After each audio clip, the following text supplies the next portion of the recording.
Agora a gente tem que finalizar, mas com uma parte muito importante da aula, que são os testes farmacológicos. Então você viu um caso ali de um paciente com uma miose, uma anisocoriazinha, pitose e tal, você quer confirmar que isso é síndrome de Horner. Existem alguns testes farmacológicos para isso. O primeiro deles é o teste com o colírio de cocaína. O que a cocaína faz, pessoal?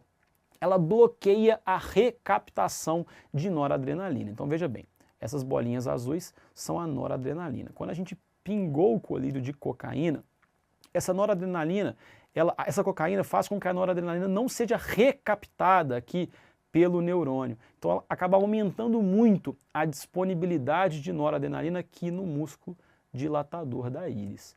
Porém, o paciente com síndrome de Horner está com essa via simpática bloqueada, então não tem noradrenalina chegando ali na fenda sináptica. Por consequência, não adianta você aumentar, você bloquear a recaptação, ela nem está chegando lá. Então quando você pinga o colírio de cocaína, pessoal, a pupila nos dois olhos, a pupila normal se dilata e a pupila de Horner, ela não dilata. E isso vai confirmar o diagnóstico.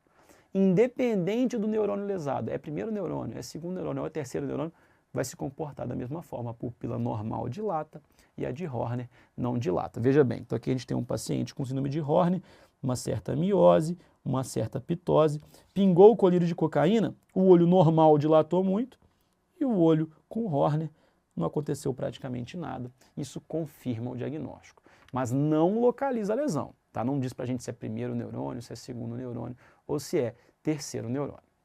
Um outro colírio importante é o colírio de apraclonidina. Tá? Às vezes você não tem um colírio de cocaína, é uma coisa pouco disponível, então você pode usar o colírio de apraclonidina, que é uma medicação hipotensor ocular um pouco mais disponível.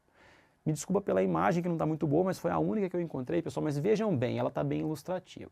O colírio de apraclonidina, ele é um agonista alfa-1 adrenérgico muito fraco, ele é fraquinho.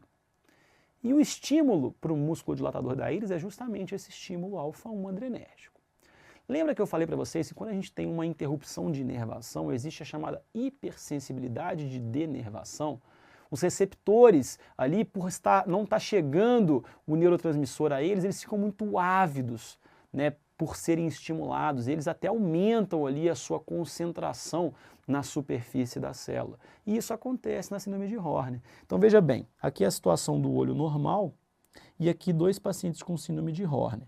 Veja como você tem muito mais receptor aqui no músculo dilatador da íris, nesses pacientes com Horner, do que no paciente normal. Então esses receptores, eles estão muito sensíveis, estão ávidos por estímulo. Então quando você pinga esse colírio de apraclonidina, que é um colírio fraco, o olho normal não se contrai.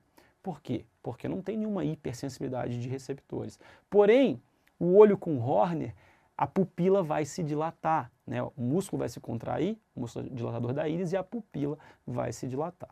Então, no caso do colírio de apraclonidina, a pupila normal não dilata, porque esse músculo dilatador da íris não consegue ser estimulado por esse estímulo alfa-1 muito fraco, já a pupila de Horner se dilata. E isso causa a chamada inversão da anisocoria, porque a pupila de Horner era a que estava mais miótica.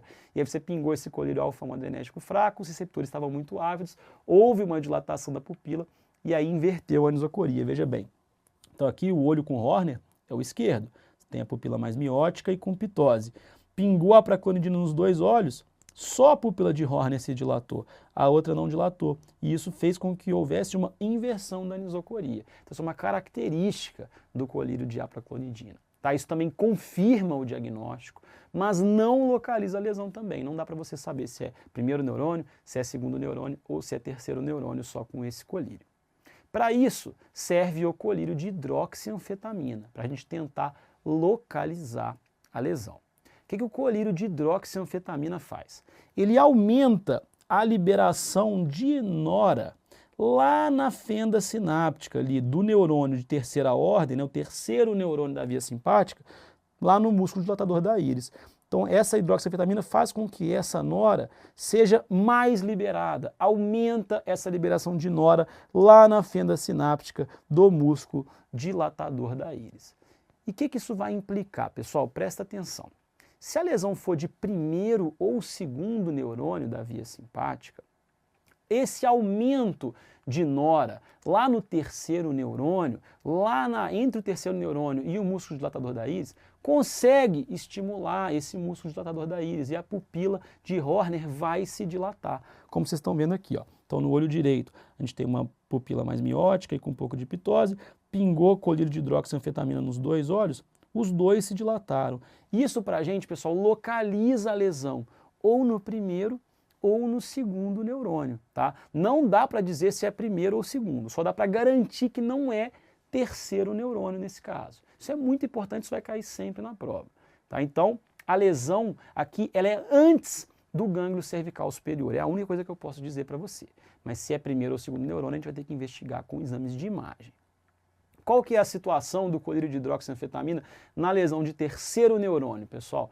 Na lesão de terceiro neurônio, não chega nenhuma nora aqui na fenda sináptica.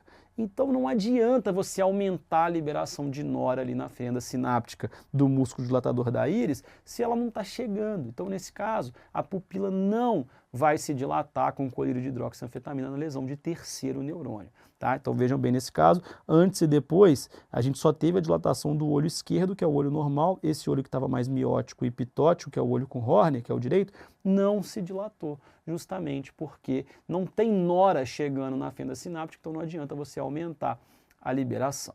Então é muito importante esse diagnóstico diferencial, pessoal. O colírio de hidroxianfetamina dilata a pupila de Horner se a lesão for de primeiro ou segundo neurônio, mas não dilata na lesão de terceiro neurônio. Isso cai sempre na prova de vocês, como eu vou mostrar aqui nessa prova de 2021, nessa questão de 2021 que eu achei muito interessante. Qual das imagens a seguir melhor se relaciona com o quadro clínico mostrado? Então, justamente a imagem que eu coloquei na aula. Então, a gente tem aqui no claro e no escuro uma anisocoria que aumentou do claro para o escuro. Ora, é síndrome de Horner, eu já sei disso. Com o colírio de hidroxianfetamina, a pupila de Horner se dilatou. Ora, eu tenho certeza, isso é primeiro ou segundo neurônio, isso não é terceiro neurônio de jeito nenhum. Então agora eu vou olhar as imagens que ele me deu aqui. E na primeira imagem eu já tenho um clássico tumor de Pancoast, que é um tumor de ápice pulmonar que acomete o segundo neurônio. Então pode representar o caso daqui da nossa paciente? Pode, porque eu tenho certeza que é primeiro ou segundo neurônio. Eu sei que não é terceiro. Então o tumor de Pancoast pode ser a nossa causa? Pode. Então vai ser o nosso gabarito. Aqui na segunda imagem a gente tem justamente o aneurisma de carótida, que eu mostrei para vocês em aula. Então aqui já é lesão de terceiro neurônio, não cabe nesse caso, porque não aconteceria dilatação da pupila com colírio de hidroxianfetamina. Nessa imagem a gente tem um caso de tabes dorsalis, que é uma lesão aqui da porção dorsal da medula, tem a ver com neurosífilis, causa alteração de marcha, não tem nada a ver com Horner, então ele colocou aqui de pegadinha, e também o colírio de atropina não tem nada a ver com esse caso, ele poderia estar dizendo que essa anisocoria era porque pingou atropina, não tem nada a ver, é um caso de síndrome de Horner.